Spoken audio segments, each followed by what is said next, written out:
Hey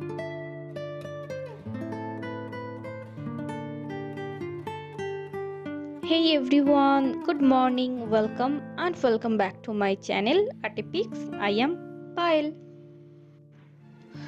In today's video, I'm going to share with you an Madhubani painting and the subject is Shiv Puja. God Shiva or Lord Shiv is one of the supreme god and known as the destroyer within the Trimurti, the Hindu trinity which also includes Brahma and Vishnu. We called him the supreme lord because we believe that he creates, protects and transforms the universe. That is why we Indian people worship Lord Shiva.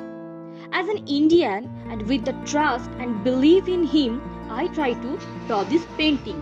As you can see, I created a broad border. It is a symbol of Madhubani art. And then I use black gel pen to border out the whole drawing, and then I use acrylic color to paint it. I draw a woman who worshipping the Shiva Linga, which is a symbol of Lord Shiva, and behind this main scene there is a temple, and to fill out the above portion of the temple I simply draw a tree. This is a very simple drawing. If you want to see the pencil drawing, black border drawing and the final version of this painting, then please visit my Instagram account. You can follow me there. There I post more interesting drawing. I put that link in my description box and also mention on my screen. And if you like this painting, then please give it a thumbs up, share it and please subscribe to my channel to be a part of my little art family. Keep watching and thank you in advance.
If you like my drawing, then please give it a thumbs up, share it with your friends and do comment below. And and do not forget to subscribe to my channel for more such videos. See you in my next video. Until then, bye.